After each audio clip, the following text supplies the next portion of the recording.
الحمدللہ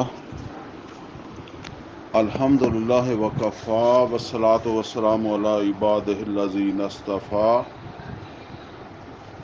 خصوصاً علی افضلہم وخاتم النبیین محمد الامین وعلی آلہ واصحابہ اجمعین. اعوذ باللہ من الشیطان الرجیم. بسم اللہ الرحمن الرحیم. طٰہٰ ما انزلنا علیک القرآن لتشقی الا تذکرۃ لمن یخشی تنزیلا ممن خلق الارض والسماوات العلی الرحمن علی العرش استوی. صدق اللہ العلی العظیم. رب اشرح لی صدری ویسر لی امری واحلل عقدۃ من لسانی یفقہوا قولی. اللہم ارنا الحق حقا وارزقنا اتباعہ وارنا الباطل باطلا وارزقنا اجتنابہ. آمین یا رب العالمین. عزیز دوستو، یہ اس وقت میں نے سورہ طٰہٰ ہے جس کی پہلی 5 آیات جو ہے نا وہ ابھی آپ حضرات کے سامنے پڑھی ہیں. ان آیات کے اندر خاص طور پہ جو دوسری آیت ہے ما انزلنا علیک القرآن لتشقی، اس میں اللہ تعالیٰ نے نبی صلی اللہ علیہ وسلم کو مخاطب کر کے ایک بڑی ضروری بات جو وہ فرمائی ہے، اور وہ یہ بات فرمائی ہے کہ اے محمد صلی اللہ علیہ وسلم، ہم نے یہ قرآن آپ پر جو نازل کیا ہے یہ آپ کو مشقت یا مصیبت کے اندر جو ہے وہ ڈالنا نہیں ہے. اور عام طور پر ہمارے کہتے ہیں شقی، یہ تشقا شقی یعنی ایک ہوتا ہے بد نصیب اور ایک ہوتا ہے خوش نصیب. یعنی یہ قرآن جو ہے یہ آپ کے لیے خوش نصیبی ہے، بد نصیبی نہیں ہے. دوسرے لفظوں میں سے یہ آپ کو خوش نصیب بنانے کا ذریعہ ہے. قرآن حکیم اللہ تعالیٰ کا ایک خاص معجزہ ہے. یعنی معجزے تو اور بھی بہت ہیں، قرآن ایک خاص معجزہ ہے. میں اس کو اس طرح آپ کو سمجھا دوں کہ ہم پڑھتے ہیں کہ موسیٰ علیہ السلام کو بھی اللہ نے معجزے دیے تھے. مثال کے طور پر ایک لاٹھی تھی ان کے پاس جو سانپ بن جاتی تھی، اژدہا بن جاتی. یہ معجزہ تھا، لیکن یہ معجزہ صرف موسیٰ علیہ السلام کے ساتھ تھا. یعنی موسیٰ علیہ السلام فوت ہو گئے، لاٹھی فوت نہیں ہوئی، لیکن پھر وہ لاٹھی کبھی سانپ نہیں بنی. یعنی وہ جو معجزہ تھا وہ صرف موسیٰ علیہ السلام کے ساتھ ہی تھا. وہ لاٹھی بھی موسیٰ علیہ السلام کے ساتھ ہی معجزہ تھی. اسی طرح نبی صلی اللہ علیہ وسلم کے ساتھ بھی کئی ساری چیزیں ہیں، اور بھی انبیاء کے ساتھ ہیں. لیکن یہ خاص فرق سمجھ لیں جی، قرآن حکیم وہ معجزہ ہے جو سب سے پہلے اللہ تعالیٰ نے محمد رسول اللہ صلی اللہ علیہ وسلم کو عطا فرمایا.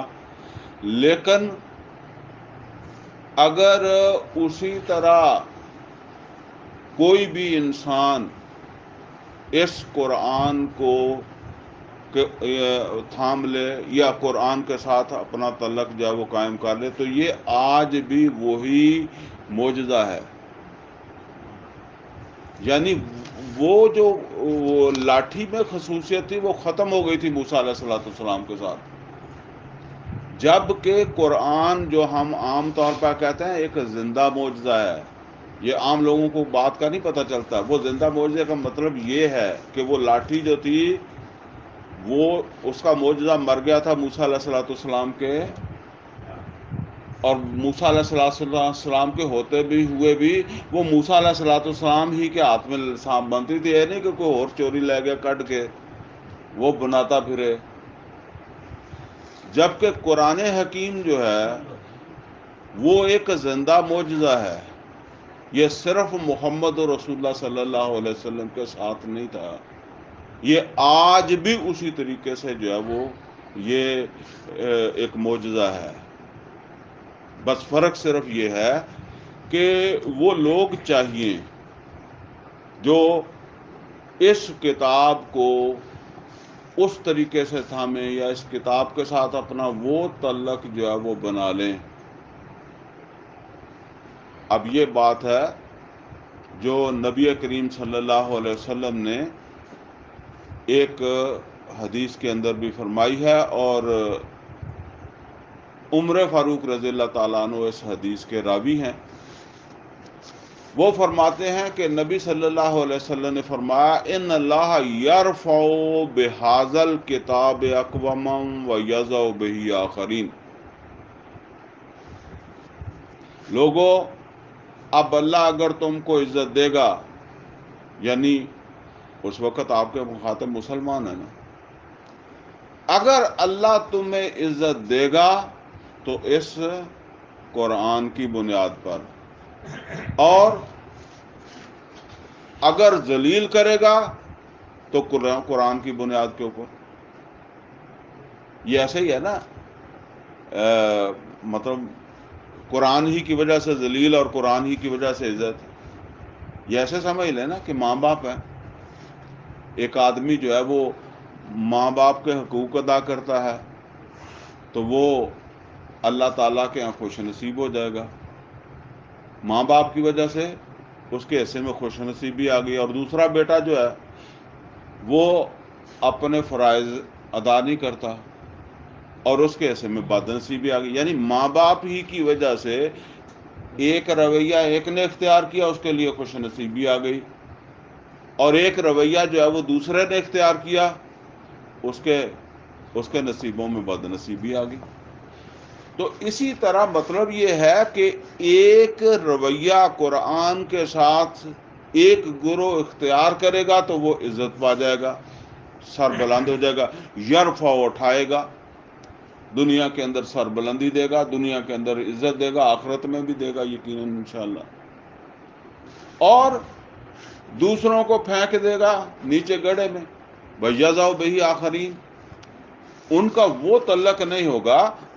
ٹھیک ہے نا، جس طرح قرآن حکیم کے اندر یہ ارشاد بھی سورہ فرقان کے اندر آیا نبی کریم صلی اللہ علیہ وسلم کے حوالے سے، وَقَالَ الرَّسُولُ يَا رَبِّ إِنَّ قَوْمِ اتَّخَذُوا هَٰذَا الْقُرْآنَ مَهْجُورًا. میری یہ وہ قوم ہے جو قرآن سے ہجرت کر چکی تھی، قرآن سے دور ہو چکی تھی.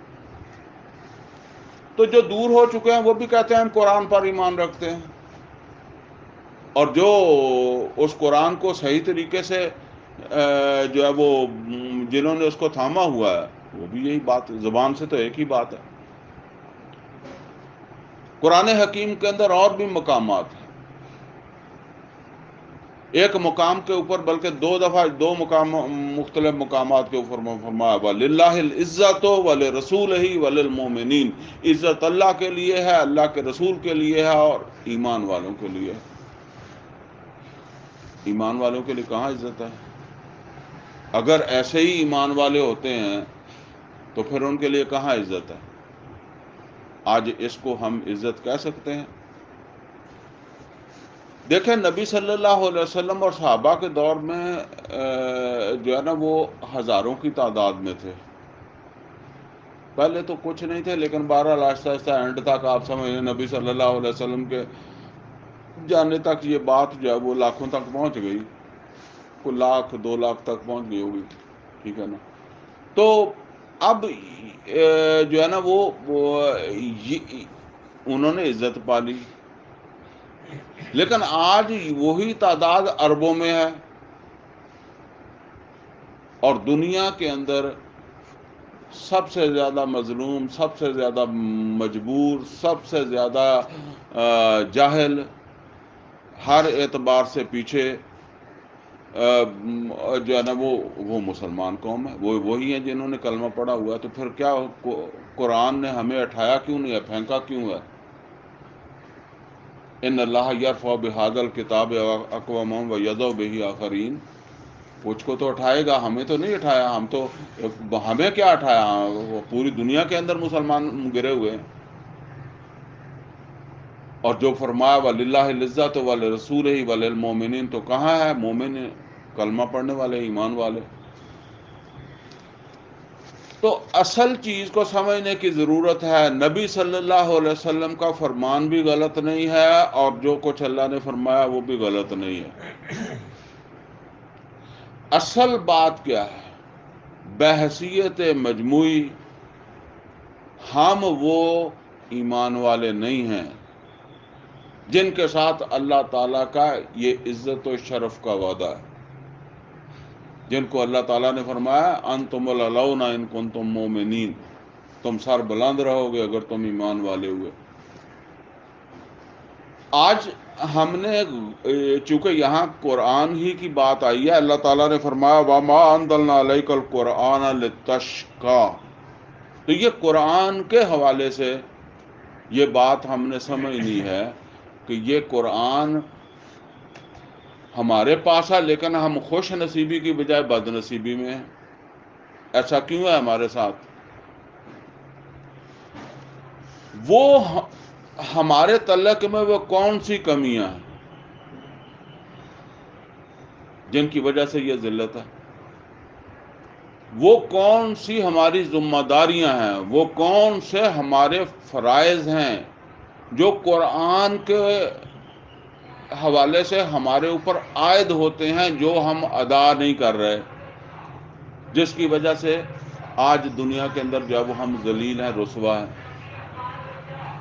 اس حوالے سے جی پہلی بات سمجھ لیں، اور پہلی بات اہم ترین ہے، لیکن بہرحال باقی بھی کم نہیں ہے، لیکن یہ پہلی بات جو ہے نا وہ سمجھ لیں، وہ کیا ہے؟ پہلی بات ہے اس قرآن کے اوپر ہمارا ایمان۔ ویسے تو ظاہر بات ہے مسلمان ہو ہی نہیں سکتا اگر وہ قرآن پر ایمان نہیں رکھتا۔ تو آمنت باللہ کما ہوا باسماء، آمنت باللہ و ملائکتہ و کتبہ، کتاب تو تیسرے نمبر پر آتی ہے،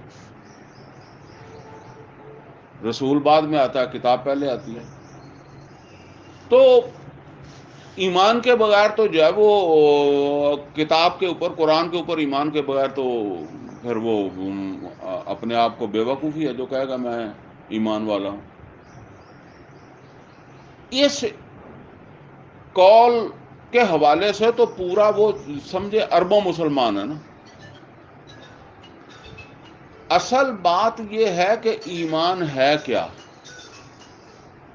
ایمان ہے یقین کا نام۔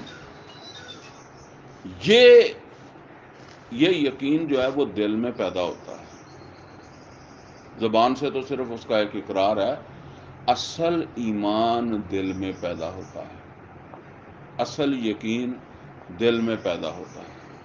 اب اس کو اس طرح سمجھ لیں جی، اس یقین کی یا اس ایمان کی سب سے پہلی ضرورت محمد و رسول اللہ صلی اللہ علیہ وسلم کو تھی۔ نبی صلی اللہ علیہ وسلم غار حرا میں ہیں، اور غار حرا میں نبی صلی اللہ علیہ وسلم کے پاس ایک انسانی شکل کے اندر جو ہے وہ بظاہر تو انسان ہی ہے، انسانی شکل میں انسان ہی ہے، انسان ظاہر ہو رہا ہے۔ وہ کہتا ہے میں انسان نہیں ہوں، میں فرشتہ ہوں، مجھے اللہ نے بھیجا ہے اور میں اللہ کا پیغام لے کر آیا ہوں۔ اس پیغام کی بنیاد کے اوپر آپ اللہ کے رسول ہیں، اور یہ پیغام آپ نے لوگوں تک جو ہے وہ پہنچانا ہے۔ اب آپ غور کریں، اگر تو یہ بات ہوتی نا کہ اللہ تعالیٰ خود آ گیا ہوتا غار حرا میں، ٹھیک ہے نا، تو پھر تو اللہ کو ہی پہچاننے کی ضرورت تھی نا، باقی کوئی مسئلہ نہیں تھا۔ تو اگر اللہ کی پہچان ہو جاتی تو پھر تو سیدھا ہی مسئلہ تھا، قرآن اللہ پیغام دے دیتا،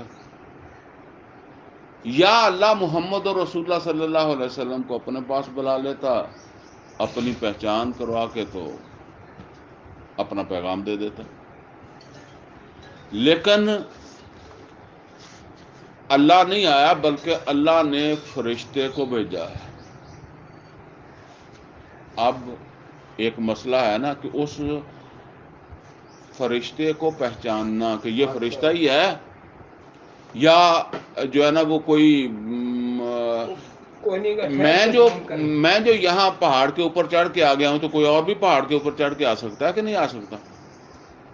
لوگ حج کے اوپر، عمرے کے اوپر جب وہ جاتے ہیں وہاں غار حرا نہیں پہنچ جاتے، تو اس وقت نہیں کوئی اور پہنچ سکتا تھا؟ اگر محمد اور رسول اللہ صلی اللہ علیہ وسلم وہاں کوئی بھی پہنچ سکتا، کیا شک نہیں پیدا ہو سکتا کہ یار کوئی بھی آ گیا ہوگا، آ کر کہہ رہا کہ میں فرشتہ ہوں اور میں پیغام لے کر آیا ہوں؟ پھر یہ کہ مکے کے لوگ جو تھے وہ فرشتوں سے بھی متعارف تھے اور جنات سے بھی متعارف تھے، بلکہ شیطان سے بھی، جنات میں سے شیطان سے بھی متعارف تھے۔ یہ جو حج پہ جا کر لوگ جو ہے وہ شیطان کو کنکریاں مارتے ہیں نا، یہ وہ پرانے زمانے سے کنکریاں مارتے آ رہے ہیں، ابراہیم علیہ الصلوۃ والسلام، اسماعیل علیہ الصلوۃ والسلام کے زمانے سے۔ ان کو اس بات کا جو ہے نا وہ پتہ ہے کہ شیطان ایک چیز ہے جو آیا تھا ابراہیم علیہ الصلوۃ والسلام کے پاس، حاجرہ سلام علیہا کے پاس، ان کو جو ہے وہ روکنے کے لیے، جو ہے نا وہ بیٹے کی قربانی جب وہ دینا چاہ رہے تھے تو اس سے پھسلانے کے لیے جب وہ آیا تھا۔ یہ تصور تھا، جا کر وہ شیطان کو کنکریاں مارتے تھے نا، تو دل میں یہ بات نہیں آ سکتی کہ شاید یہ شیطان ہی ہو؟ اگر ابراہیم علیہ الصلوۃ والسلام کی طرف جا سکتا ہے تو یہاں کیوں نہیں آ سکتا؟ میں اسے فرشتہ تسلیم کر لوں۔ تو یہاں یہ دیکھیں کہ یہ کتنا بڑا یقین بات ہو رہی ہے، یقین کی۔ یہ یقین پہلے تو اللہ کے بارے میں یقین اور اللہ تعالیٰ کا تعارف، اللہ کی پہچان، پھر اس فرشتے کی پہچان، پھر یہ تسلی کہ فرشتہ واقعی پیغام بھی اسی ہستی کا لے کر آیا اور اس کلام میں کوئی رد و بدل نہیں ہے۔ یہ ہے اصل کے اندر وہ یقین جو دل کے اندر پیدا ہوتا ہے۔ وہ جو ہمارے تبلیغی بھائی کہتے ہیں نا کہ ایمان اور یقین کی بات ہوگی، وہ ایمان کے ساتھ یقین کا لفظ کہتے ہیں نا، یہ سمجھ لیں یہ یقین نہیں ہے، اور اس یقین کا پیدا ہونا آسان بھی نہیں ہے۔ لیکن نبی صلی اللہ علیہ وسلم کو یہ یقین حاصل ہوا، اور جب نبی صلی اللہ علیہ وسلم نے جا کر لوگوں کو وہ پیغام پہنچایا نا، لوگوں کو پہنچانا تھا پیغام، کیونکہ پیغام تو لوگوں کے لیے نازل ہوا ہے نا، تو وہ لوگوں کو پہنچانا تھا۔ تو جب لوگوں کو جا کر پہنچایا تو ظاہر ہے لوگوں نے بھی سوچا ہوگا پتہ نہیں فرشتہ آیا کہ خواب آیا۔ کسی نے یہ بھی سوچا ہوگا کہ بھئی آپ کے پاس تو فرشتہ آیا، چلو فرشتے کو تھوڑی دیر روک لیتے، ہمیں وہیں بلا لیتے۔ قرآن کریم کے اندر ہے، وہ کہتے ہیں کہ آپ فرشتے کو ساتھ ہی لے آتے۔ جیسے ہم آج سوچیں تو اسی طرح ہی لوگ تھے نا۔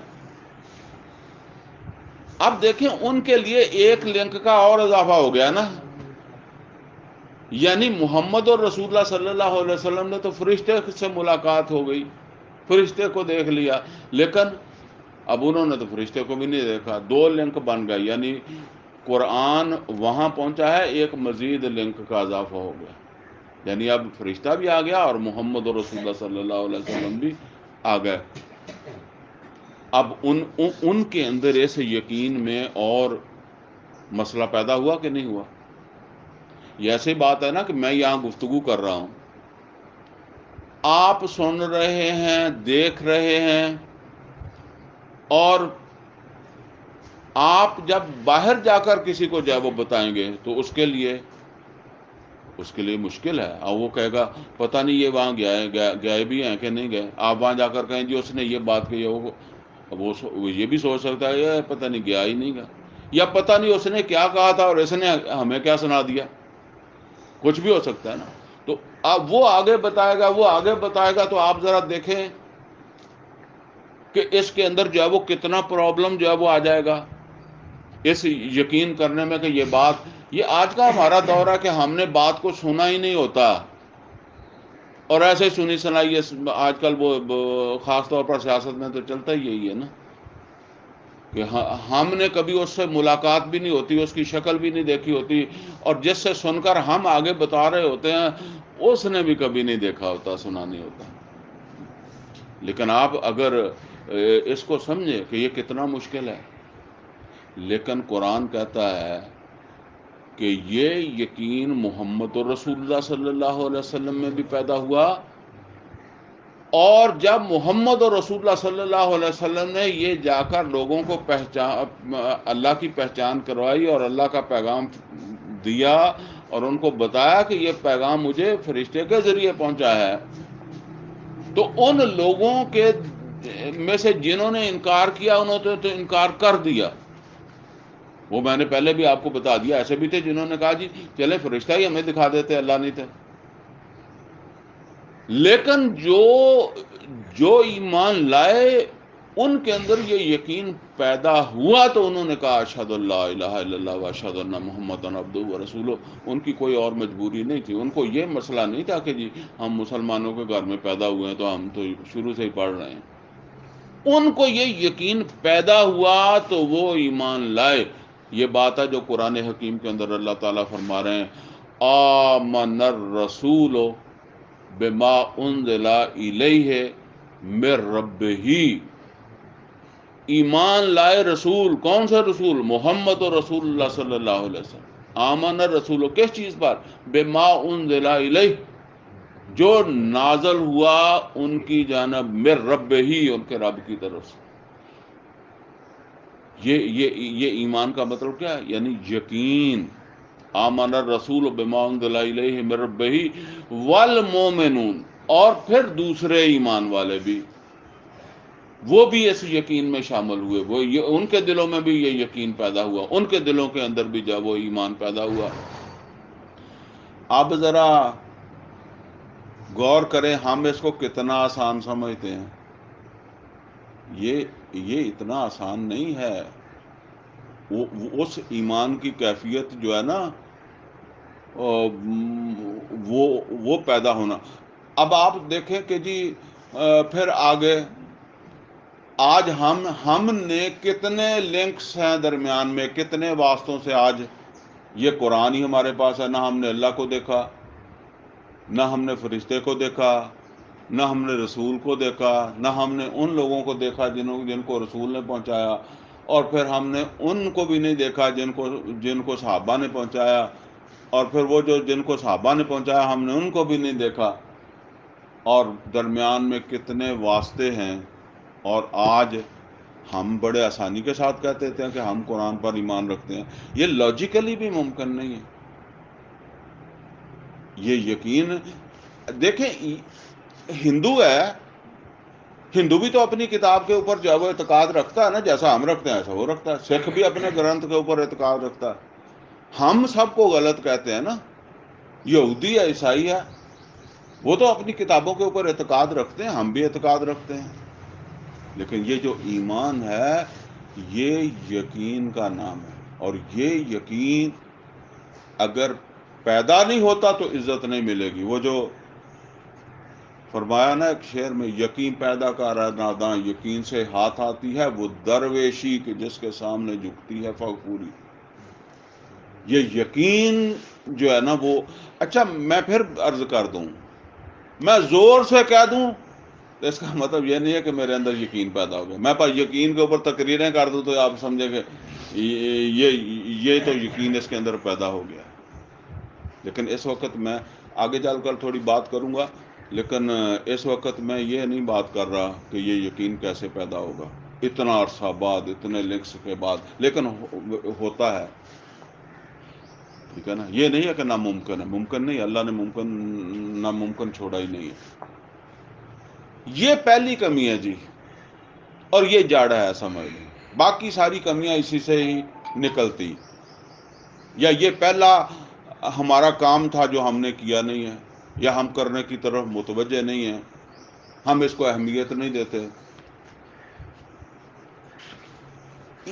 اسی کا نتیجہ پھر دوسری کمی ہے، یا دوسری غفلت ہے، یا دوسری کوتاہی ہے، یا دوسرا اپنا فرض جو ہے اس سے پہلو تہی ہے. وہ کیا ہے؟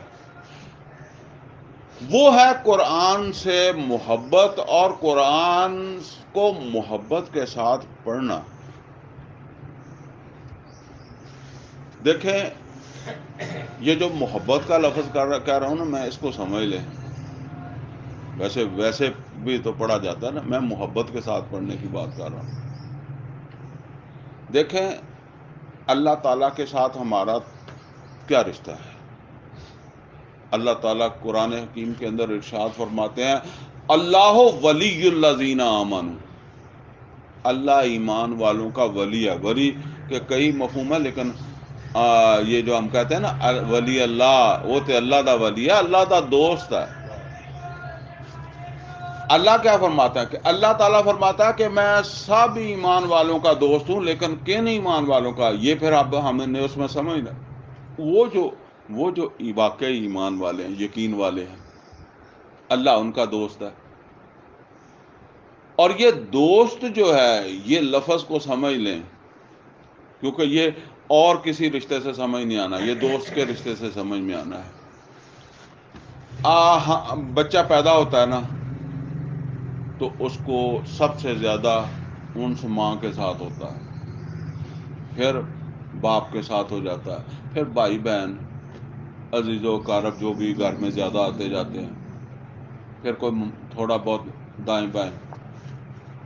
بچہ جب 5 6 سال 7 سال 8 سال کی عمر میں پہنچتا ہے نا، 10 سال میں پہنچتا ہے، یہ خود ہمارے ساتھ بھی ہوا ہے اور ہمارے بچوں کے ساتھ بھی یہ معاملہ ہے. وہ باہر ایک بیلی بناتا ہے. یہ بیلی کو دوست کہتے ہیں، کہتا ہے اللہ بیلی.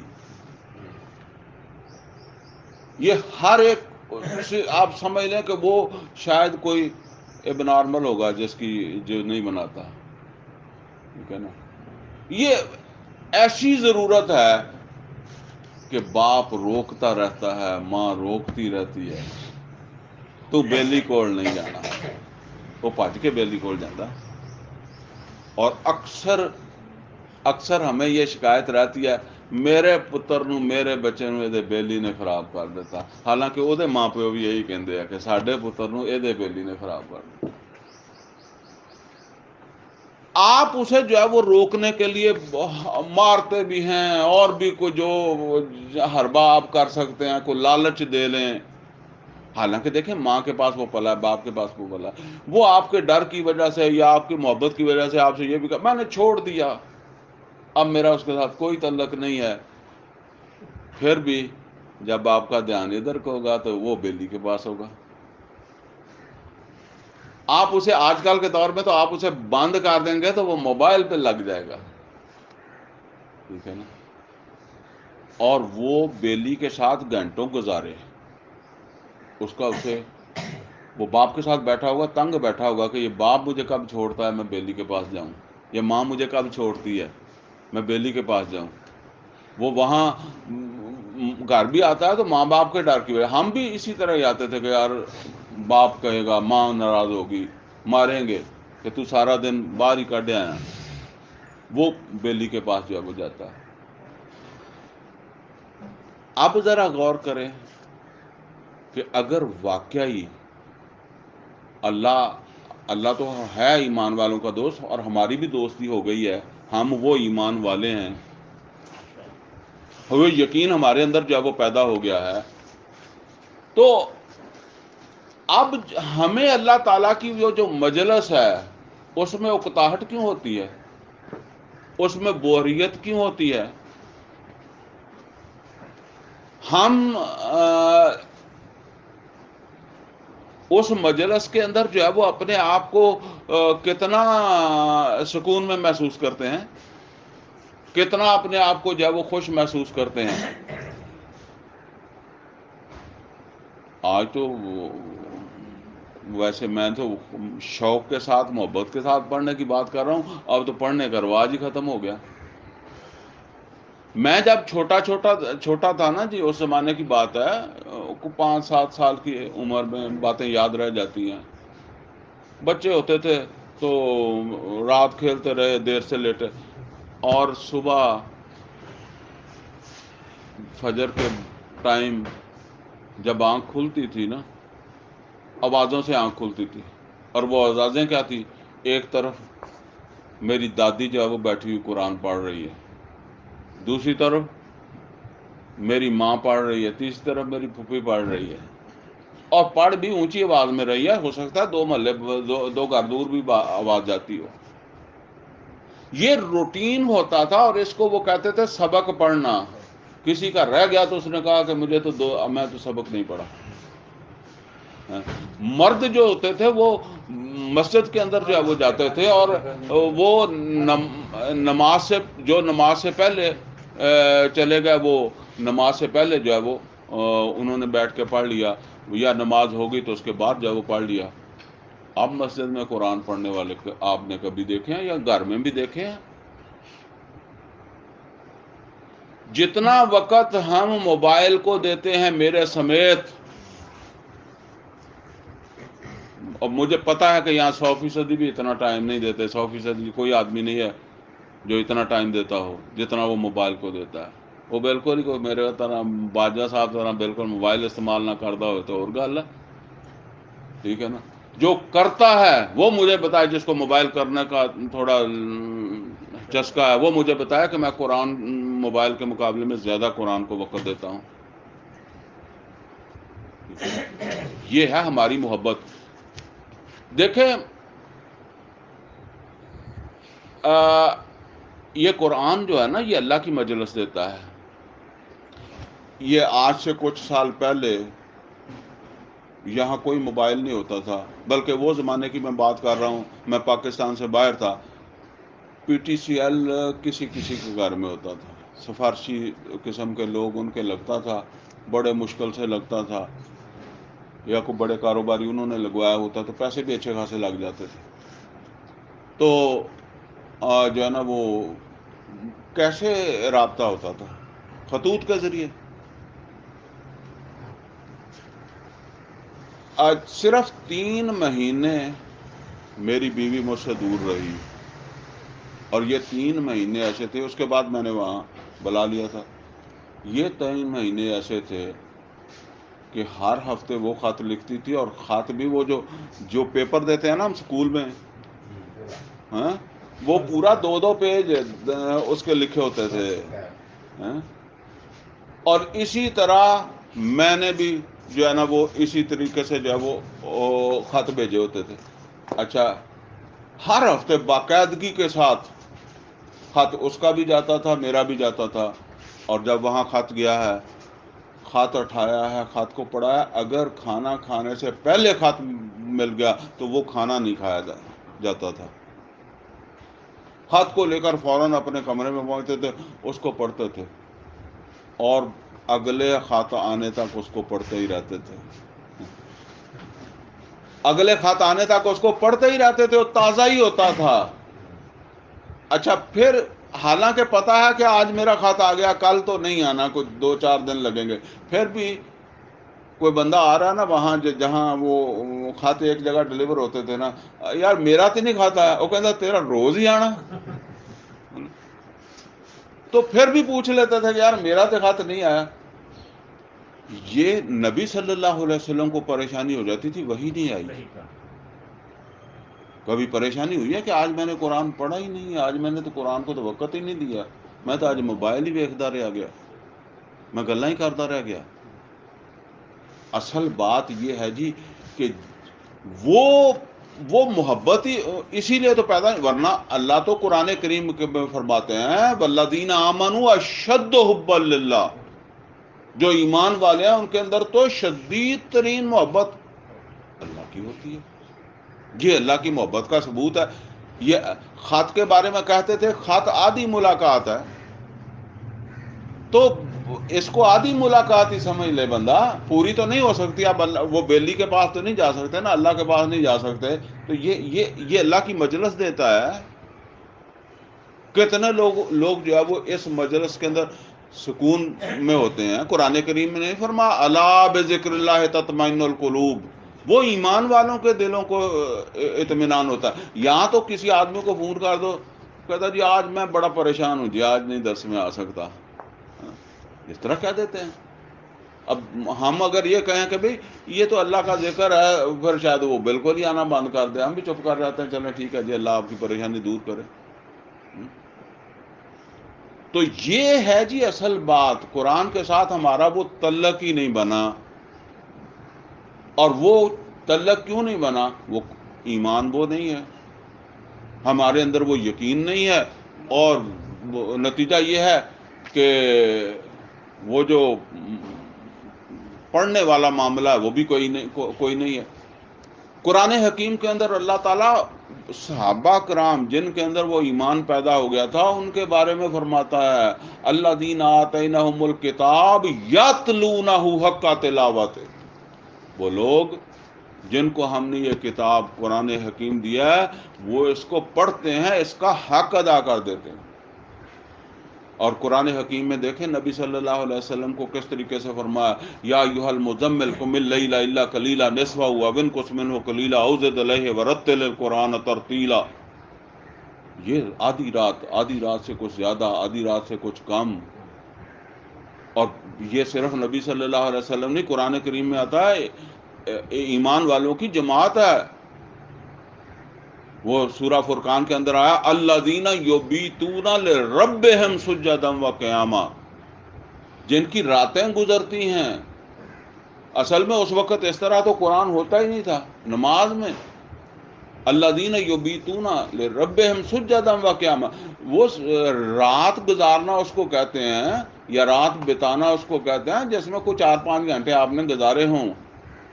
یہ نہیں کہ کوئی 2 گھنٹے آپ نے جو ہے وہ گزارے تو آپ 2 گھنٹے رات کو آپ نے پانی لگایا کھیت کو، آپ نے کہا جی رات ساری. نہیں، 4-5-6 گھنٹے آپ نے پانی لگایا تو پھر اس کو آپ کہتے ہیں جی ساری رات پانی لگتا رہا. ٹھیک ہے نا؟ تو الذین یبیتون لربہم سجدا وقیاما، اسی لیے تہجد کا جو ہے وہ بڑا درجہ ہے نا.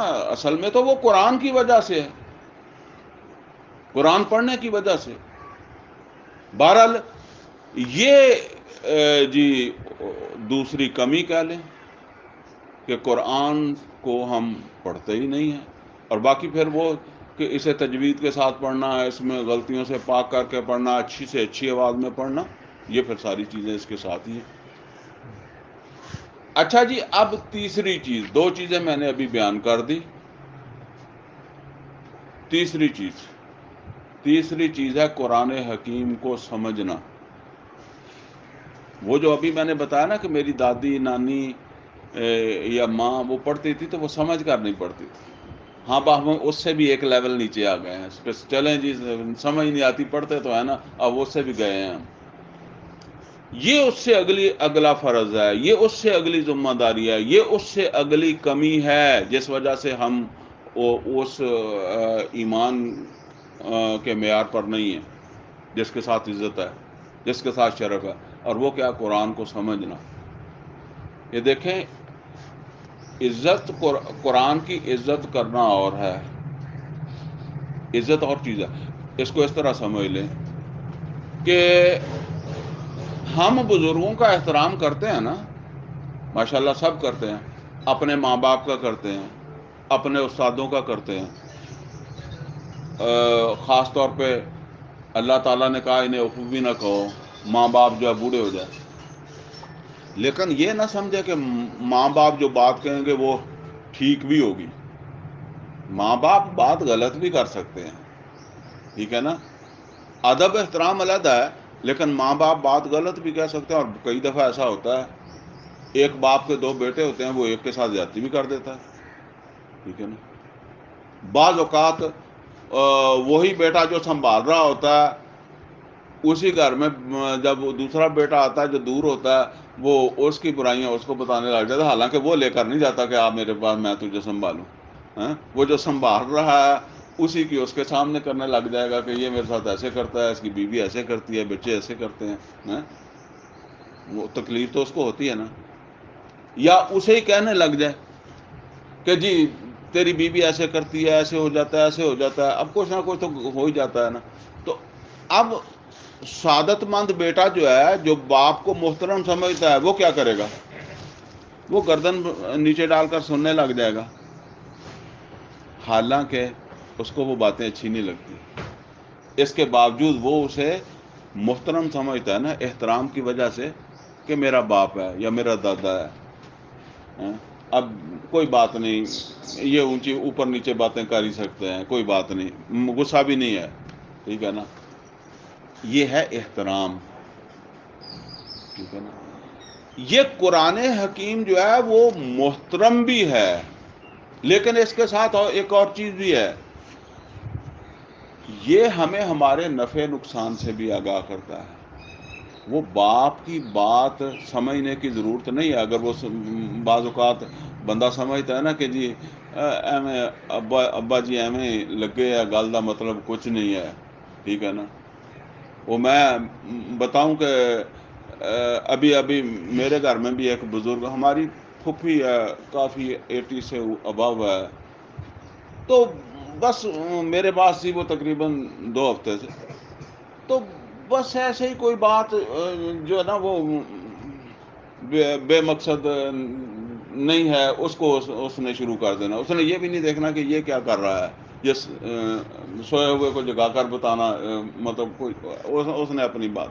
تو میں بھی جو ہے نا وہ اسی طرح ہی سمجھنے کی ضرورت، میں بھی نہیں سمجھتا تھا کہ اس بات کو سمجھنے کی بھی ضرورت ہے کہ یہ کیا کہہ رہی ہیں، تو بس تھوڑی سی کر کے تو بس ٹھیک ہے. لیکن یہ سمجھ لیں جی، یہ تو احترام ہے. یہ ہمیں ہمارے نفع نقصان سے آگاہ کرتا ہے. اور نفع نقصان وہ چیز ہے جس کے بارے میں انسان بالعموم اگر سمجھ شعور والا تو سینسٹیو ہوتا ہے.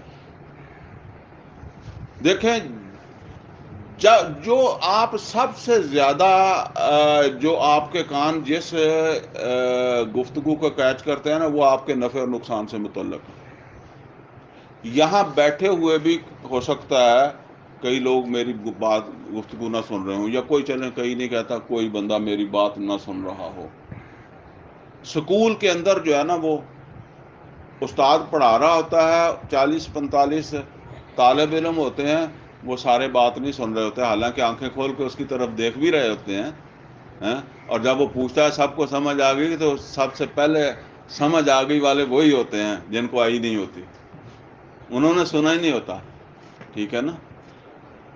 یہ تو سورہ انفال میں بھی ہے، اللہ تعالیٰ فرماتا ہے کہ ایسے نہ کہہ دیا کرو کہ ہم نے سنا، جیسے کہ وہ کہتے ہیں جنہوں نے سنا ہی نہیں ہوتا. جنہوں نے سنا نہیں ہوتا وہ پہلے کہہ دیتے ہیں ہم نے سن لیا، سمجھ گئے. تو جو ہے نا وہ یہ نفع اور نقصان وہ چیز ہے کہ بالفرض آپ ایسے سمجھ لیں کہ دور بیٹھا ہوا ایک آدمی جو ہے نا، اس کو میری بات سمجھ نہیں آ رہی، لیکن اس کا ایک پرابلم ہے. وہ پرابلم کیا ہے؟ اس کو نوکری نہیں مل رہی، کوئی جاب نہیں مل رہی، کوئی دیہڑی نہیں مل رہی. یہاں یہ بھائی جو ہے نا وہ ایسے ہی کہتے ہیں کہ آہستہ سی آواز سے کہتے ہیں کہ جی فلاں جگہ جو ہے نا وہ جاب ہے، نوکری ہے.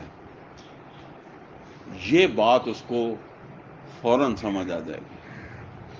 کبھی آپ اس کے مطلب کی ہے، کوئی آدمی بزنس مین ہے، کپاس اس نے خریدی ہوئی ہے، وہاں کوئی 2 بندے بیٹھ کر درس بھی ہو رہا ہے، بندے اپنی بات کر رہے ہیں، وہ یہاں بیٹھا ہوا میری بات جو ہے نا وہ شاید نہ سمجھ رہا ہو، ان کی سمجھ رہا ہے، کیونکہ یہ اس کے نفع اور نقصان سے متعلق ہے. ہاں یہ ہو سکتا ہے کہ نفع نقصان معمولی ہو، تو اور بات ہے.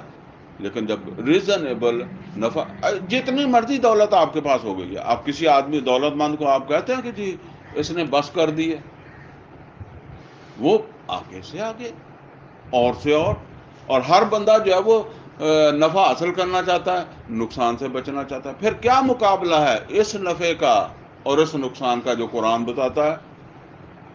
اس کا تو کوئی موازنہ نہیں ہے.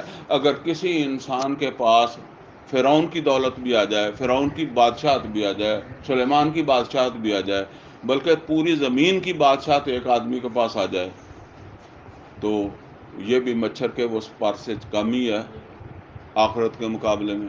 اور اگر کسی کی یہ ساری لٹ جائے تو یہ بھی مچھر کے پر سے کم ہی ہے. اگر کوئی پوری زمین کے وسائل کا اکیلا مالک تھا اور اس سے سب کچھ لٹ گیا، پھر بھی مچھر کے آخرت کے مقابلے میں تو مچھر کے پر سے بھی کم ہے. تو یہ جب یہ سمجھتا ہے کہ یہ قرآن میرے نفع اور نقصان سے مجھے آگاہی دے رہا ہے، تو یہ کیسے سمجھ کر نہیں پڑے گا؟ یہ تو جس چیز کی سمجھ نہیں آئے گی اس کو سمجھنے کے لیے بھاگے گا. قرآن حکیم کے اندر اللہ تعالیٰ کیا فرماتے ہیں؟ قرآن حکیم کے اندر فرمایا کتاب انزلناہ الیک مبارک لیدبروا آیاتہ ولیتذکر اولو الالباب. اے محمد صلی اللہ علیہ وسلم، یہ کتاب قرآن حکیم جو ہم نے آپ کے اوپر جو وہ نازل کی ہے، یہ اسی لیے نازل کی ہے لیدبروا آیاتہ، تاکہ لوگ اس کی آیات میں تدبر کریں، غور و فکر کریں، وَلِيَتَذَكَّرَ أُولُو الْأَلْبَابِ، اور اہل عقل نصیحت حاصل کریں. اور قرآن کریم کے اندر 2 مرتبہ، ایک دفعہ سورہ نساء میں اور ایک دفعہ سورہ محمد کے اندر فرمایا افلا یتدبرون القرآن، کیا یہ قرآن کے اوپر تدبر نہیں کرتے؟ ام علی قلوب اقفالھا، یا ان کے دل بند ہو گئے. جیسے ہم کہتے ہیں کہ یار میں نے تو اس کو جو ہے وہ اتنا سمجھا دیا تھا، پتہ نہیں اس کا دماغ ہی ختم ہو گیا کہ اس کو میری بات سمجھ نہیں آئی، نقصان سے 2 4 ہو گیا. تو اللہ تعالیٰ فرما رہے ہیں کہ اتنی بات واضح ہے اور پھر بھی یہ ان کے دل و دماغ بند ہو گئے. افلا یتدبرون القرآن ام علی قلوب اقفالھا. تو یہ جی تیسری کمی یا تیسرا ہمارا فرض ہے جس کو ہم نے ترک کیا ہے، اور وہ ہے اس کو سمجھنا. اب آ جائیں جی چوتھے کی طرف. چوتھا فرض ہے جب نفع اور نقصان سمجھ آ جائے تو پھر عملاً آدمی نفع کو حاصل کرتا ہے اور عملاً نقصان سے بچتا ہے. یعنی قرآن پر پھر ہم عمل کریں گے نا. سمجھنا علیحدہ ہے اور عمل کرنا علیحدہ ہے. پھر ہم اس کے اوپر عمل کریں گے. یہ قرآن آیا ہی عمل کرنے والی ہے والوں کے لیے ہے. اور اگر واقعی حقیقی ایمان پیدا ہو جائے تو پھر خود بخود اس کے بعد عمل ہی ہے. وہ میں نے حوالہ دیا تھا سورہ بقرہ کے آخری رکوع کی آیت کا، آمن الرسول بما انزل الیہ من ربہ والمؤمنون کل آمن باللہ وملائکتہ وکتبہ ورسلہ لا نفرق بین احد من رسلہ وقالوا سمعنا واطعنا. وہ کیا کہتے ہیں؟ ہم سنیں گے، ہم سنیں گے، ہم اطاعت کریں گے. یعنی یہ سننے کی ذمہ داری کون لے رہا ہے؟ وہ جو ایمان لایا ہے. نوٹ کریں، جو ایمان لایا ہے اس کو پتا ہے کہ یہ سننا میری ذمہ داری ہے. محمد اور رسول اللہ صلی اللہ علیہ وسلم گھر گھر جا کر کس کو سناتے؟ ممکن تھا؟ وہ تو ایک دعوت ہے، ٹھیک ہے نا. اور پھر وہ لوگ آگے لگے، وہاں بھی لگے، یہاں بھی لگے. یہ تو ایک چیز ہے. لیکن جس کو سمجھ آ گئی ہے، جس کو سمجھ آ گئی ہے، اب اس کو ٹیلی فون کرنا پڑے، اس کو بتانا پڑے، ٹھیک ہے نا. تو وہ تو کہہ رہے ہیں کہ ہم سنیں گے، خود سننے کی ذمہ داری اب اس کے اوپر عائد ہو گئی ہے جو اس ایمان کے لیول پر پہنچ گیا، بلکہ ذمہ داری کی تو ہے، اس کو تو نیند نہیں آئے گی کیونکہ اس کی اپنی ضرورت بن گیا ہے نا، اس کو تو خود وہ فکر ہوگی یا خود احساس ہوگا، اور پھر نرا سننا سمجھنا نہیں ہے، اطاعنا، ہم پھر اطاعت بھی کریں گے، قالوا سمعنا واطعنا، ہم سنیں گے، ہم اطاعت کریں گے۔ یہ تو اسی وقت تک ہے جب تک اس میں وہ ایمان پیدا نہیں ہوا تو ایسا کر رہا ہے، ورنہ تو اس کو وہ تو خود ذمہ داری لے رہا ہے۔ یہی بات ہے جو فرمایا فاتقوا اللہ ما استطعتم واسمعوا واطیعوا، جتنا ہو جائے اللہ سے ڈرو اور سنو، تم سنو، تمہاری ذمہ داری ہے سننے کی، سمجھنے کی۔ فاتقوا اللہ ما استطعتم واسمعوا واطیعوا، اور پھر سننے کے بعد سن نہیں ہو جاؤ بلکہ اطاعت بھی کرو، اس کے اوپر عمل بھی کرو۔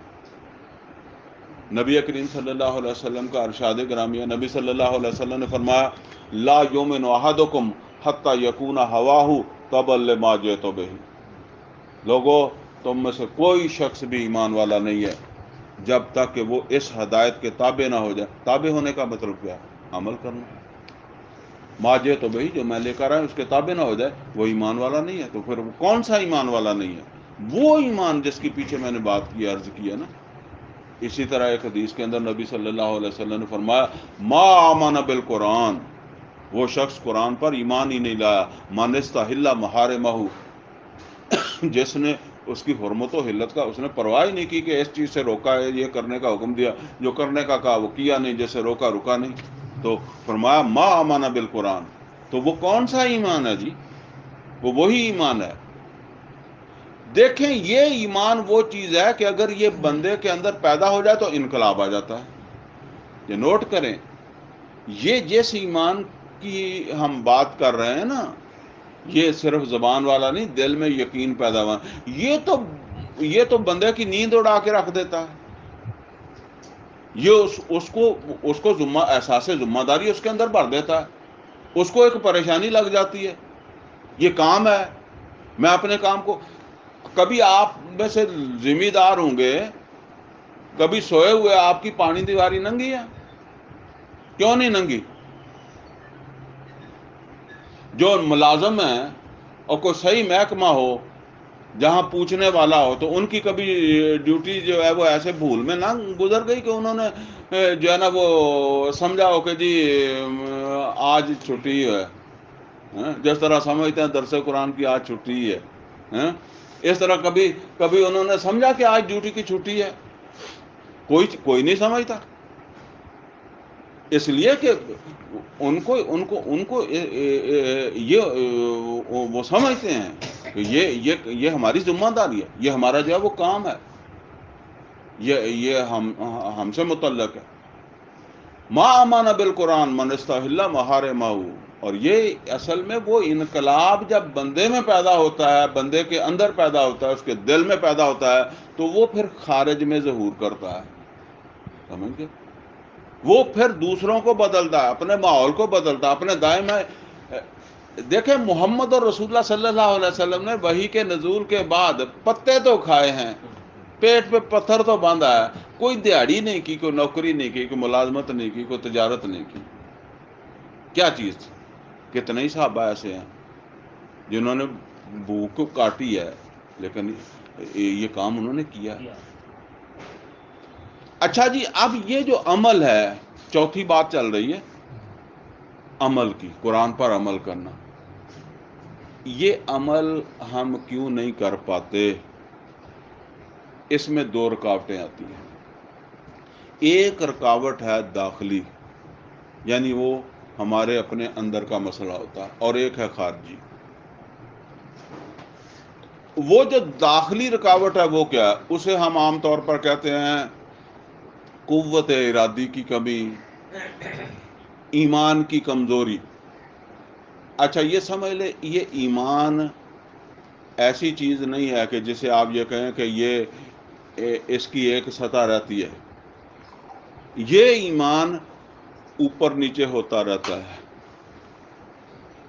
اس کو آپ اس طرح سمجھ لیں کہ آپ نے اپنے اندر محسوس کریں گے تو سمجھ آئے گی، ویسے دوسروں کو دیکھتے رہیں گے سمجھ نہیں آئے گی.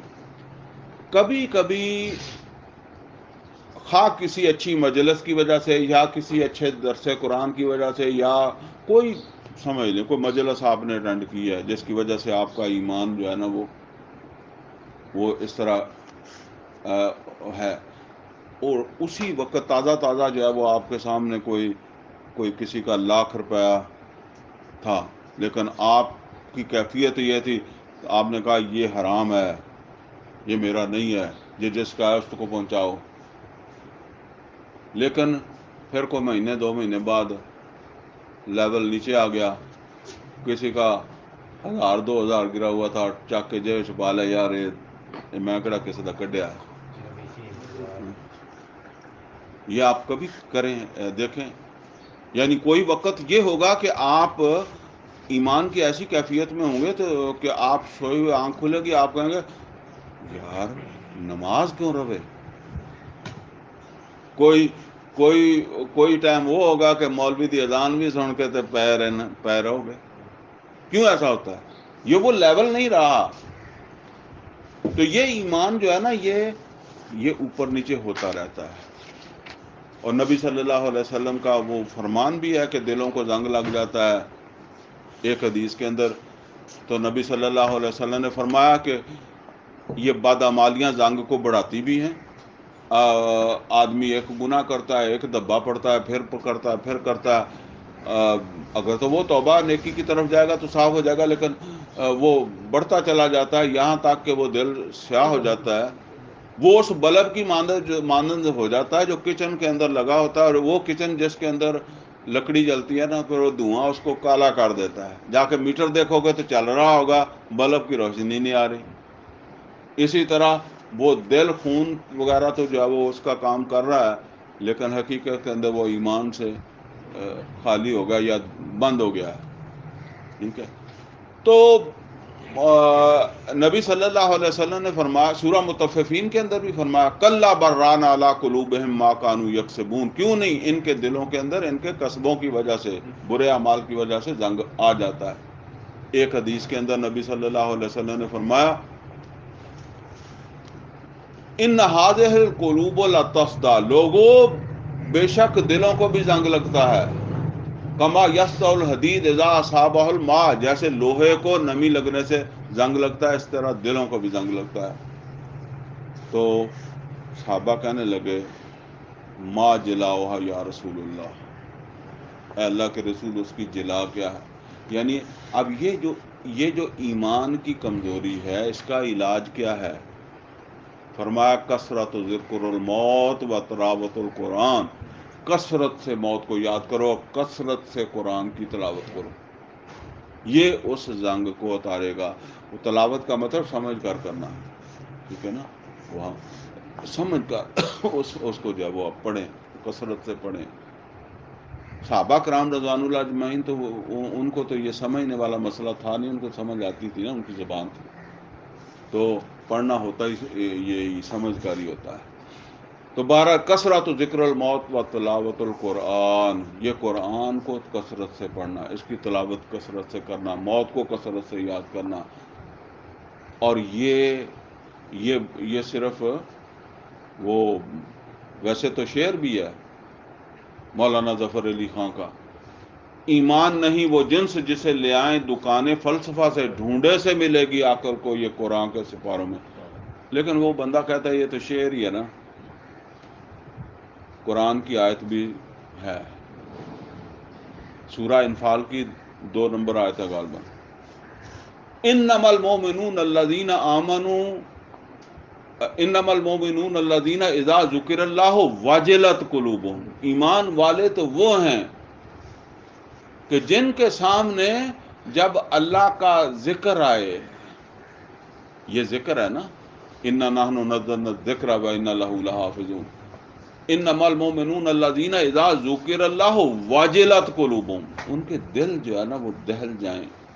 یہ دل دہلنے کا مطلب کیا ہے کہ مقام و مرتبہ ہوتا ہے نا کسی کا، اس کے اعتبار سے جب وہ ہم سے مخاطب ہوتا ہے نا تو اس وقت ہمارے دل کی ایک کیفیت بنتی ہے نا.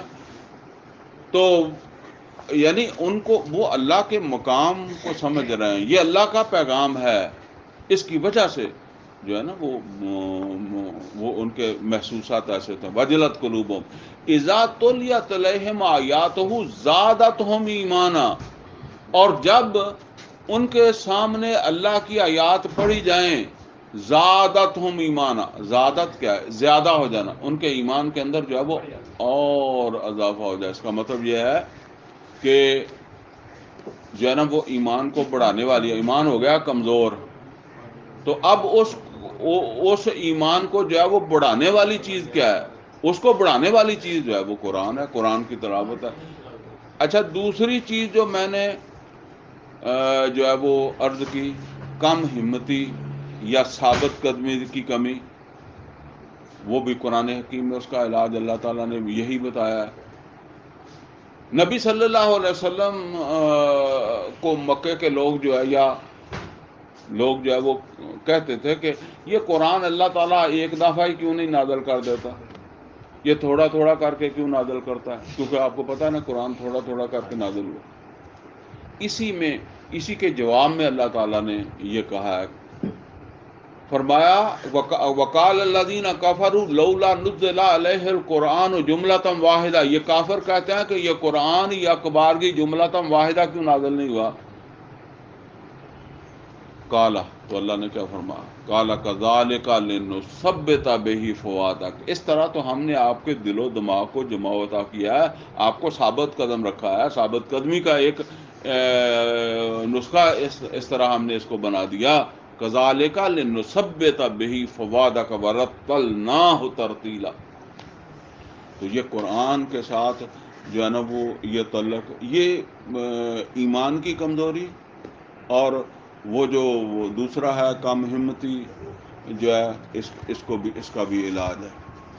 تو یہ تو جی داخلی کمزوری کا علاج ہے. ویسے یہ بھی جہاد ہے. اب خارجی کمزوری, خارج میں شیطان بھی ہے, خارج میں ماں باپ بھی ہیں, خارج میں بیوی بچے بھی ہیں, خارج میں محلے دار بھی ہیں, پاکستان کی حکومت بھی ہے, پھر خارج کے اندر جو ہے وہ پوری دنیا کا وہ کیا کہتے ہیں کہ دنیا کا نظام ہے, وہ اقوام متحدہ کے پاس ہو یا امریکہ کے پاس ہو, جو کچھ بھی ہو. یہ نوٹ کر لیں کہ جب آپ پورے قرآن پر عمل کرنے کی طرف جائیں گے نا, تو پھر یہ سب جگہ کی رکاوٹیں آپ کو آئیں گی. اگر آپ محدود دائرے میں ہیں تو پھر شاید آپ کو تھوڑا بہت گھر میں ہو, باہر کوئی پوچھے ہی نہ, ٹھیک ہے نا. لیکن اگر پورے, اور بات ہو رہی ہے پورے قرآن کی, ٹھیک ہے نا, عمل کرنا ہے پورے قرآن پر, سمجھنا ہے پورے قرآن کو. جب پورے قرآن کے اوپر عمل کی طرف جائیں گے تو یہ ہر سٹیپ کے اوپر رکاوٹ آئے گی. اور اس کے لیے کیا ہے؟ اس کے لیے ہے جہاد. اور جہاد کا جو عام طور پر ہمارے سمجھتے ہیں نا کہ یہ تلوار سے ہوتا ہے یا بندوق سے ہوتا ہے, نہیں, یہ بات غلط ہے. وہ ایک اس کا مرحلہ ہے. جہاد وہ چیز ہے, اگر یہ مومن کے سمجھ لے مومن سے نکل گیا تو پھر مومن رہتا ہی نہیں ہے, پھر تو منافق ہی رہ جائے گا. انما المؤمنون الذین آمنوا باللہ ورسولہ ثم لم یرتابوا وجاہدوا باموالہم وانفسہم فی سبیل اللہ اولئک ھم الصادقون.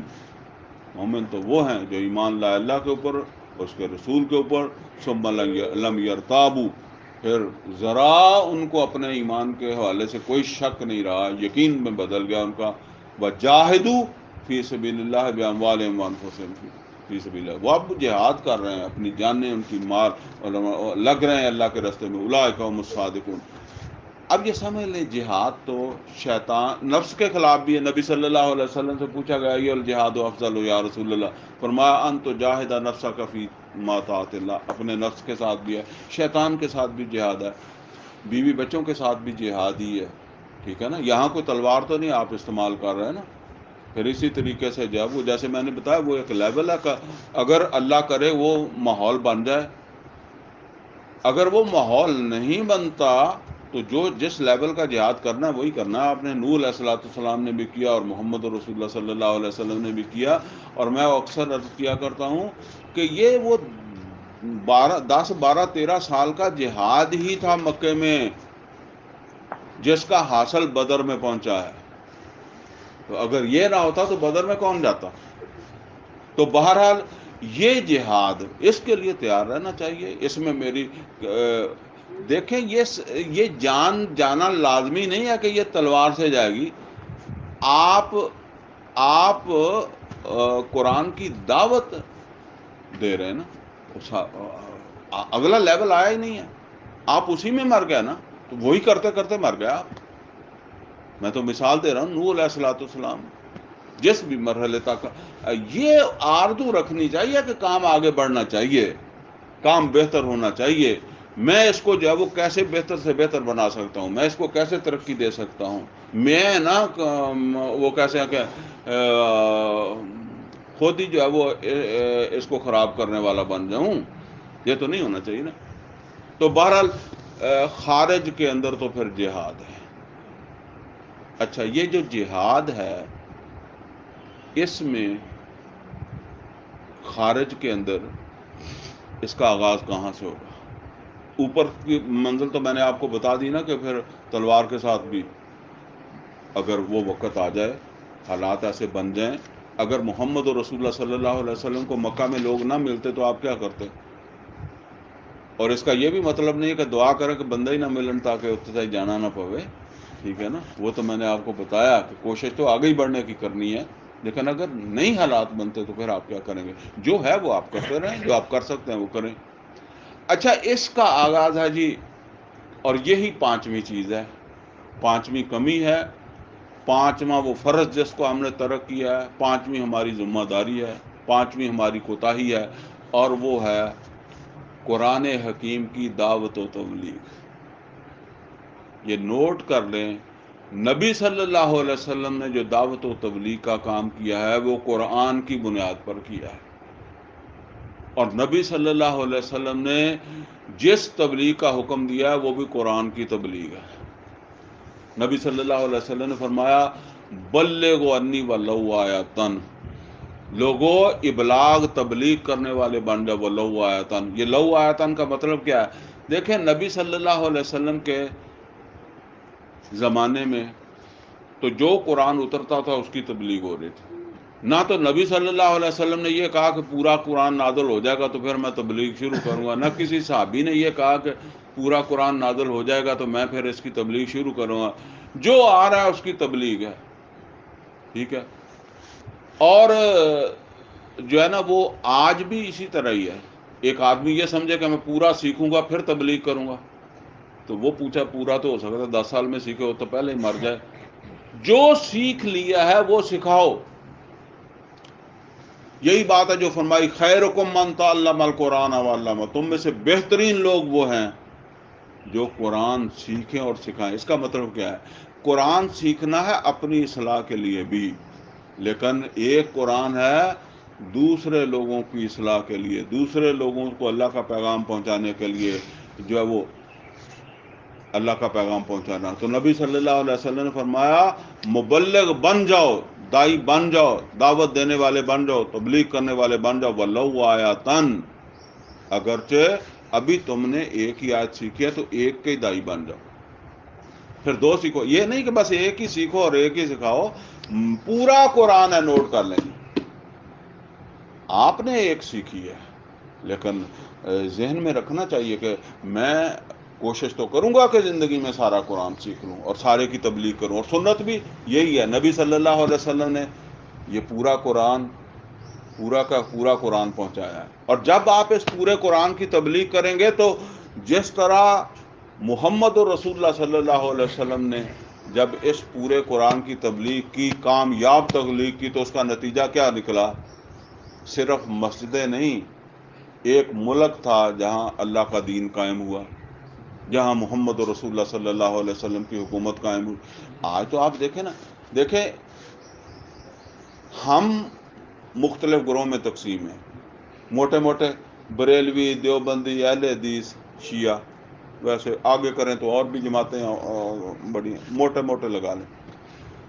اب ہر مسلک جو ہے نا وہ اپنے مسلک کو سپورٹ کرنے والی آیتوں کو جانتا ہے، اپنے مسلک کو سپورٹ کرنے والی حدیثوں کو جانتا ہے، اور وہ ہر جمعے اسی کی بمبارمنٹ کرتا ہے، ٹھیک ہے نا۔ وہ جو اہل حدیث ہے وہ اور جو بریلوی ہے وہ، دیوبندی ہے وہ یہ اپنا مسلک ہے جس کی وہ تبلیغ کر رہا ہے۔ یہ قرآن کی تبلیغ نہیں ہے۔ قرآن تو سورہ فاتحہ سے لے کر سورہ ناس تک ہے، اور محمد رسول اللہ صلی اللہ علیہ وسلم نے یہ پورا پہنچایا ہے۔ اسی لیے دیکھیں، مسجدیں تو کہہ سکتے ہیں کہ یہ جی بریلویوں کی مسجد ہے، یہ دیوبندیوں کی مسجد ہے، یہ اہل حدیثوں کی مسجد ہے، یہ شیعوں کی مسجد ہے۔ یہ ملک کس کا ہے؟ ملک نہ شیعہ کا، نہ بریلوی کا، نہ دیوبندی کا، نہ اہل حدیث کا، یہ ہے عمران خان کا یا نواز شریف کا، ٹھیک ہے نا۔ تو اگر اس کی تبلیغ ہوگی، پورے قرآن کی تبلیغ ہوگی، اس کے نتیجے میں یہ ملک جو ہے نا اس میں اللہ کا دین قائم ہوگا۔ محمد رسول اللہ صلی اللہ علیہ وسلم نے ملک میں اللہ تعالیٰ کا دین جو ہے وہ قائم کیا تھا، اور آج وجہ یہی ہے۔ وہ بہانہ بنا دیتے ہیں لوگوں کو اپنے وہ مسلک کی حدیثیں قرآن یا اس کی آیتیں سنا کر، جی ہم بھی قرآن ہی سناتے ہیں۔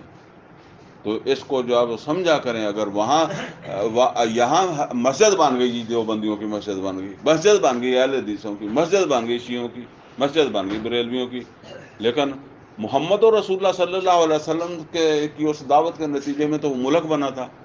فرق یہی ہے کہ وہاں پورے قرآن کی دعوت، تو یہ دعوت آج نہیں ہے۔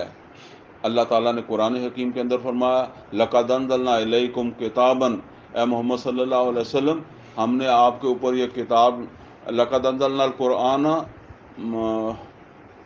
آیت ابھی میرے ذہن سے نکل رہی تھوڑی، تو مفہوم میں آپ کو بتا دیتا ہوں۔ فرمایا کہ اے نبی، یہ ہم نے قرآن آپ کے اوپر جو ہے وہ نازل کیا ہے، یہ نازل کیا ہے لوگوں کے لیے، لوگوں تک پہنچانے کے لیے۔